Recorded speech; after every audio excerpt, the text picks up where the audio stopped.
Hello guys, आप सभी का स्वागत है। आइए आज इसी क्रम में हिस्ट्री के क्वेश्चन करते हैं और स्टार्ट करते हैं अपने क्वेश्चन नंबर 1 से। चंद्रगुप्त मौर्य ने सेल्यूकस निकेटर को पराजित किया और बदले में उसे हेरात, कंधार और काबुल के क्षेत्र प्राप्त हुए। बिल्कुल सही है।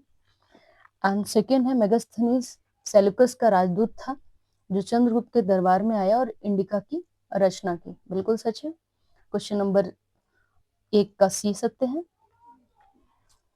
नेक्स्ट क्वेश्चन पे आते हैं। अशोक के अभिलेखों में उसे देवानाम प्रिय और प्रियदर्शी कहा गया है। बिल्कुल सही है। वैसे ना देवानाम प्रियदर्शी भी बोलते हैं। और इसके अधिकांश जो अभिलेख हैं वो खरोष्ठी लिपि में हैं। ये कथन गलत है। अतः एक क्वेश्चन ए ऑप्शन राइट है। नेक्स्ट क्वेश्चन पे चलते हैं। कौटिल्य के अर्थशास्त्र में राज्य के 7 अंगों का वर्णन मिलता है। उसमें है ना राजा, दुर्ग, कोस, मित्र, किसान इत्यादि इत्यादि। और इसमें है अर्थशास्त्र के रूप में एक धार्मिक ग्रंथ जो मौर्यकालीन समाज की व्याख्या करता है। नहीं, अर्थशास्त्र जो है, अर्थशास्त्र ये है राजनीति की एक्चुअली बुक उन्होंने लिखी है, जो कि पीवाईक्यू में कई बार पूछा भी गया है। तो ये वाला क्वेश्चन, इसका ए ऑप्शन राइट हो जाता है, सेकंड रॉन्ग हो जाता है। Next question. कलिंग युद्ध के बाद अशोक ने भेरी घोष की जगह धम्म घोष अपना लिया। बिल्कुल सही है।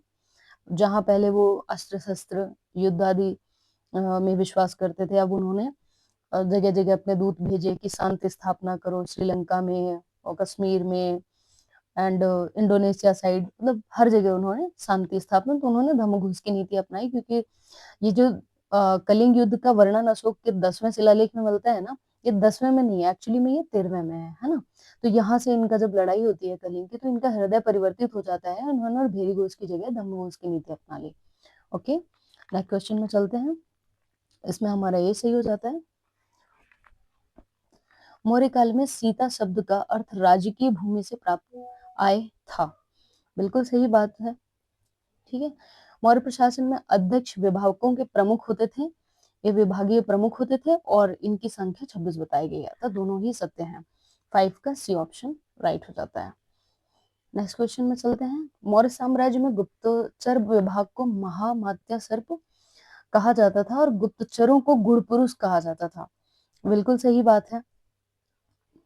एंड मौर्य शासन के दौरान पाटलिपुत्र का जो प्रशासन था 6 समितियों द्वारा चलाया जाता था और प्रत्येक में 5 सदस्य होते थे। ये भी बिल्कुल सही है। तो हमारा सी ऑप्शन राइट हो जाता है। Next question. बराबर की पहाड़ियों में स्थित गुफाएं अशोक और उसके पौत्र दशरथ द्वारा आजीवक संप्रदाय के भिक्षुओं के लिए बनवाई गई थी। तो इसमें बिल्कुल सही ऑप्शन हो जाता है फर्स्ट। और फिर इसके बाद सांची का स्तूप चंद्रगुप्त मौर्य द्वारा बनवाया गया, ये कथन गलत है। ये मौर्यों द्वारा नहीं बनवाया गया है। अतः इसमें फर्स्ट ऑप्शन राइट हो जाता है। तो आगे नेक्स्ट क्वेश्चन। गुप्तकालीन अर्थव्यवस्था। गुप्त काल में कृषि विस्तार के बावजूद अंतरराष्ट्रीय व्यापार में मौर्य काल की तुलना में गिरावट देखी गई है। तो इसमें बिल्कुल सही बात है, देखी गई गिरावट। और रेशम मार्गों पर हुड़ों के आक्रमण और रोमन साम्राज्य के पतन ने भारतीय वैदेशिक व्यापार को प्रतिकूल रूप से प्रभावित किया। बिल्कुल सही है। रेशम मार्ग के लिए बाद में लड़ाइयां होने लग गई। और गुप्त काल में कृषि विस्तार के बावजूद जो है मौर्य काल की तुलना, क्योंकि मौर्य काल बहुत वृहद एक साम्राज्य था जो मौर्यों द्वारा स्थापित किया गया था। तो दोनों ही ऑप्शन करेक्ट है। अतः इसका ऑप्शन ए सत्य हो जाता है। 9वें क्वेश्चन में आते हैं। गुप्त प्रशासन। निम्नलिखित कथनों पर विचार कीजिए। गुप्त प्रशासन मौर्यों की तुलना में अधिक केंद्रीकृत था, जहां राजा के पास असीमित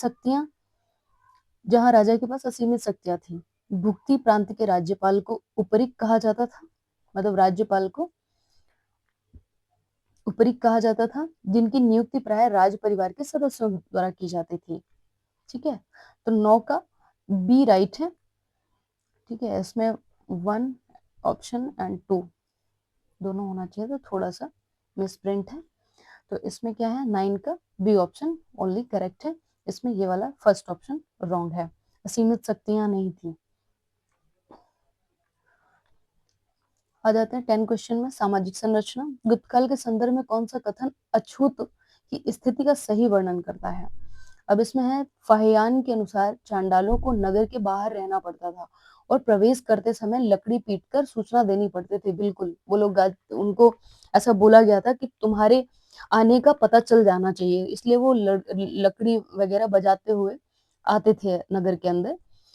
और इस काल में शूद्रों की आर्थिक स्थिति में सुधार हुआ, बिल्कुल हुआ था।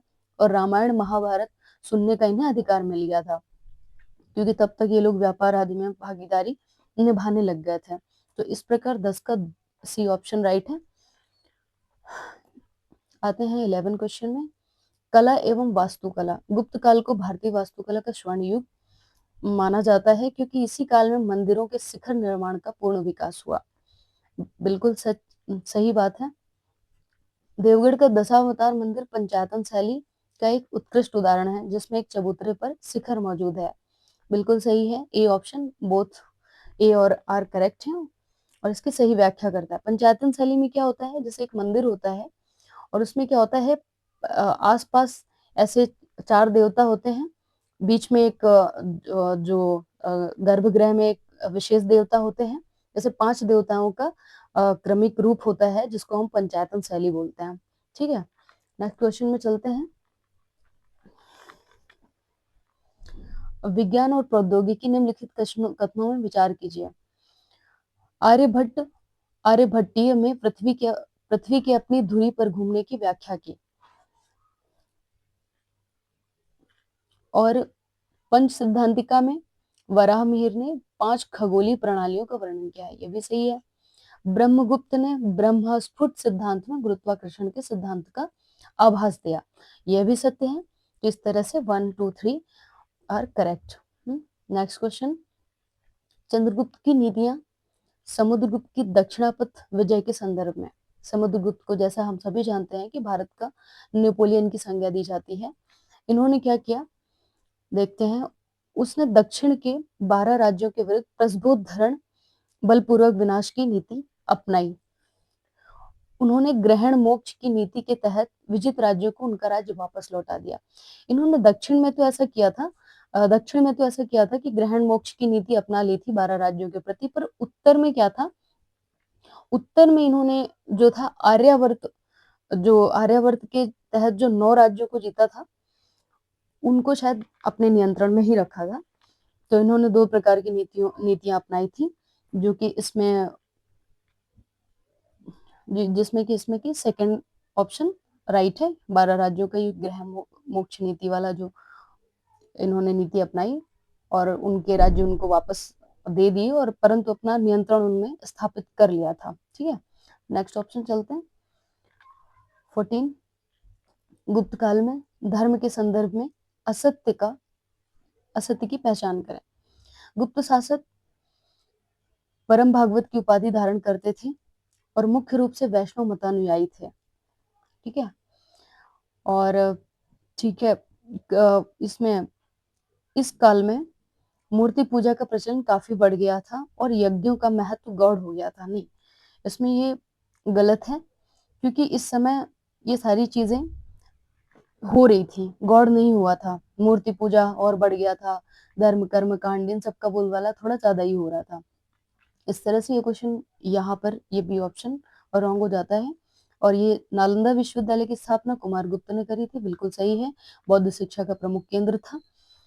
और यहाँ पर अजंता की गुफा 16, 17 और 19 का गुप्त काल से संबंध है, यह भी सत्य है। तो ये इंफॉर्मेशन आपके प्रीलिम्स में, किसी भी एग्जाम में काफी काम आएगी।